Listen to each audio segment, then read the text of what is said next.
Di tanah Sunda, berabad-abad silam, berdiri sebuah kerajaan besar bernama Pajajaran. Rajanya terkenal bijaksana, sakti, dan disegani. Prabu Siliwangi atau Sri Baduga Maharaja yang bersemayam di Pakuan Pajajaran. Dari darahnya lahirlah raja-raja, ulama, bahkan para pejuang yang kelak menyebar ke berbagai pelosok Nusantara. Inilah kisah silsilah yang mengalir dari singa Pajajaran. Prabu Siliwangi naik tahta sekitar abad ke-15. Dari dirinya lahir putra-putri yang kelak membentuk sejarah besar Nusantara. Prabu Siliwangi berkata, "Anak-anakku, jagalah Pajajaran dengan kebijaksanaan, sebab negeri ini bukan milik kita semata, tetapi titipan leluhur dan rakyat." Dari Prabu Siliwangi lahir beberapa tokoh penting. Pertama, Prabu Surawisesa. Ia seorang raja kerajaan Sunda,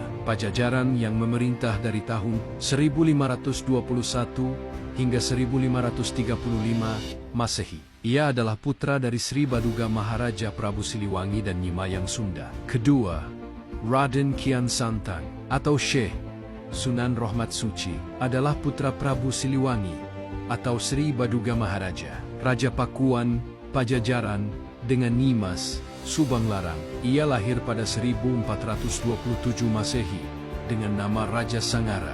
Ketiga, Raden Walang Sungsang, dikenal juga sebagai Pangeran Cakrabuana. Ia adalah putra Prabu Siliwangi, Prabu Jayadewata dan Nyimas Subang Larang, serta pendiri Kesultanan Cirebon. Keempat, Nyai Rara Santang adalah putri dari Raja Pajajaran, yakni Prabu Siliwangi. Merupakan anak kedua dari Prabu Siliwangi dan Nyimas Subang Larang. Ia menikah dengan Syarif Abdullah, ayah dari Sunan Gunung Jati. Kelima, Prabu Surosoan adalah putra dari Raja Pajajaran, Prabu Siliwangi, yang kemudian menjadi penguasa wilayah Banten pesisir. Ia adalah kakek dari Sultan Maulana Hasanuddin, pendiri Kesultanan Banten, dan namanya juga digunakan sebagai nama Keraton Surosoan, yang menjadi pusat pemerintahan Kesultanan Banten. Dari Walang Sungsang dan Rara Santang lahir jalur Cirebon dan Banten,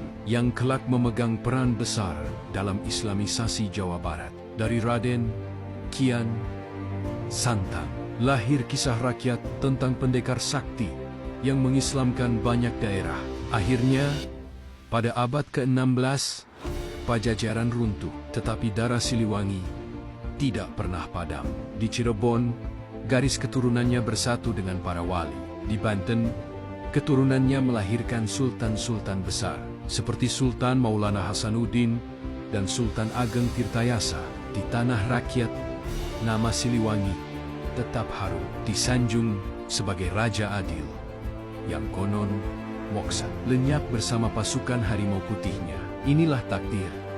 Kerajaan bisa runtuh, istana bisa hancur, namun darah dan nama besar akan tetap hidup.